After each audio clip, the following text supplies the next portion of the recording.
Merhaba, kanalıma ve videolarıma hoş geldiniz. Umarım çok iyisinizdir. Aslan Burcu'nun tarot açılımını yapacağız. Bakalım Aslan Burcu bize neler söyleyecek? Nasıl mesajlar verecek arkadaşlar? Evet, Aslan Burcu'nun tarot açılımına başlayalım.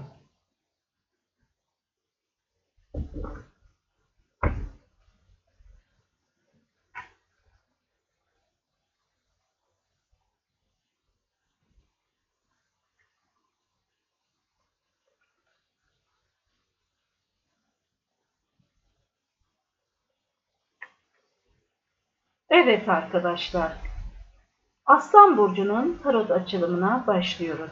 Şimdi burada bir değnek beşlisi var. Değnek beşlisinde yalan, dolan, iftira, kavga, gürültü, bu şekilde gözüktüğü gibi fiziksel olarak birbirine vuran ya da birbirine üzen, birbirine laf sokan, sözlü ya da fiziksel tartışmalar içinde olan bir durum var arkadaşlar. Hemen yanında da bir imparatoriçemiz var. İmparatoriçemiz hayran olası bir imparatoriçe ve herkesin hayranlık uyandırdığı bir kişi arkadaşlar. Kendi bolluğunda, kendi bereketindedir. Onunla hiç kimse baş edemez. Çünkü o bir imparatoriçedir. Güçlüdür, kuvvetlidir. Kontrol kendisindedir arkadaşlar. Burada da bir tılsım üçlüsü var arkadaşlar. Tılsım üçlüsünde burada bir iş, kariyer, para kazanmayla alakalı bir durum olma ihtimali yüksek. Ortak iş, ortak yaşam alanı olabilir. Böyle resmi bir yerde bir çalışma da olabilir arkadaşlar. Hemen altında bir tılsım kraliçesi var. Tılsım kraliçesi de böyle gücü kuvveti seven, gücüm kuvvetim yerinde olsun gerisi çok da önemli değil diyen biri arkadaşlar. Ve büyücü kartıyla burada bazı kişilerin çok negatif enerjili insanlar olduğu çıkıyor arkadaşlar. Yani nedir? Lafıyla, sözüyle çok kötü insanın enerjisini aşağıya çeken bir çevre var burada arkadaşlar. Ve bu negatif enerjili insanlar mesela imparatoriçe ile uğraşmışlar ama imparatoriçe o kadar güçlü ki imparatoriçe ile uğraşılmayacağını anlamışlar. Ve burada kafasını karıştıran durumlar da şu olmuş arkadaşlar. Özellikle gücü, kuvveti seven, maddiyatı güçlü biri. Bu bir iş yerinde olur, yakın çevrenizde olur. Böyle biri çevreyi de kullanarak imparatoriçeyi alaşağı etmeye çalışmış. Büyük bir ihtimal burada iş, kariyer, parayla alakalı bir durum olma olasılığı yüksek. Ve imparatoriçe de ne yapmış? Bu durumu anlamış ve bu durumdan sıyrılmış. Ve burada da tılsım beşlisiyle maddi manevi yokluğa düşmek var arkadaşlar. Gitmek var, oradan uzaklaşmak, ayrılmak var arkadaşlar. Şimdi burada tılsım beşlisi, tılsım üçlüsünün altına geldiği için söylüyorum. Burada imparatoriçe ile uğraşan kişi aslında kendi topuğuna sıkmış ve gitmek zorunda kalmış. Çünkü az önce de söylediğim gibi imparatoriçe hayran olası biridir. Kendi bolluğunda, kendi bereketindedir ve kontrolü her zaman elde tutmayı başaran biridir. Yani iş hayatında size sıkıntı çıkaran bir yer, bir durum, kişiler olduysa ki olmuş, böyle biraz laflar, sözler, dedikodular, entrikalar dönmüş. Ama bunu yapan kişi de oradan atılmış gibi bir durum olmuş arkadaşlar. Kendi yoluna gitmek zorunda kalmış. Yani yaptığı ayağına dolanmış. Evet.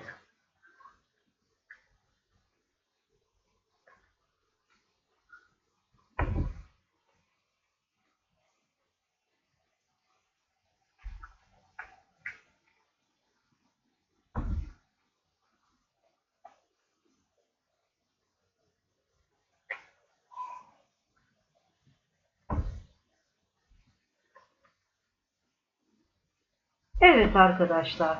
Burada da değnek yedilisiyle çok çabaladım, çok mücadele ettim dediğiniz bir durum var.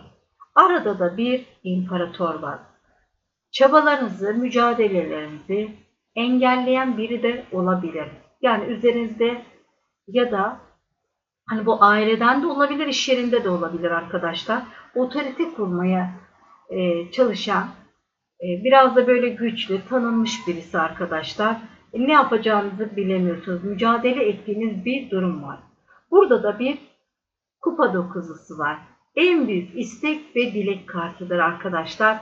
Böyle dışarıya rahatmış gibi, mutluymuş gibi görüntü verirken 10. kupa bu perdenin arkasında, yani aslında kalbinde. En büyük istek ve dileğini kalbine gömmüş olan biri var arkadaşlar.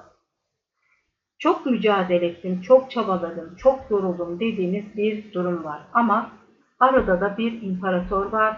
Size engel olan bir imparatormuş gibi geldi arkadaşlar.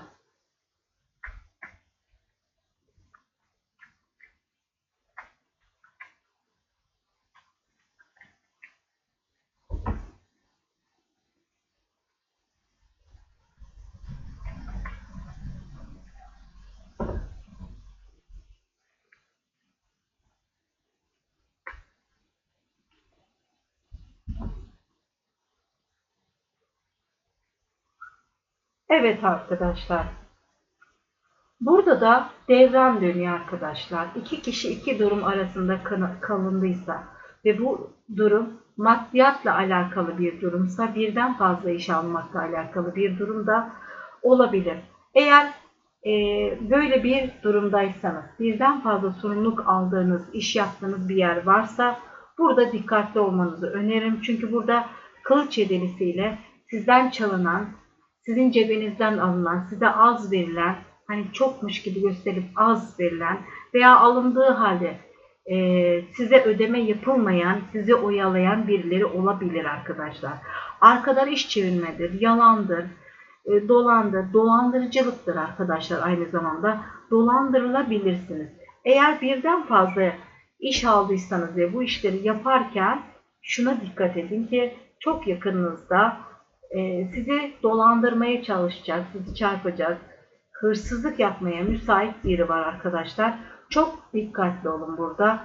Burada da sıfırdan başlamak, yeniden başlamak var arkadaşlar. Eğer kendinizi bu durumdan çıkarırsanız, daha önce yapılan bir davranışsa buradan alacağınızı alırsınız ya da sonradan yaşarsanız bu durumdan çıkmak isteyeceksiniz. Buradaki insanlardan uzaklaşarak yeniden bir başlangıç yapmak isteyebilirsiniz.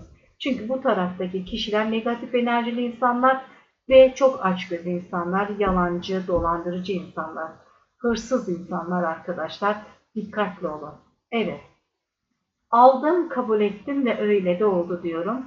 Videolarımı beğendiyseniz lütfen beğen butonuna basınız. Abone olursanız çok sevinirim. Bir sonraki açılımlarda görüşmek üzere. Hoşça kalın. Kendinize iyi bakın.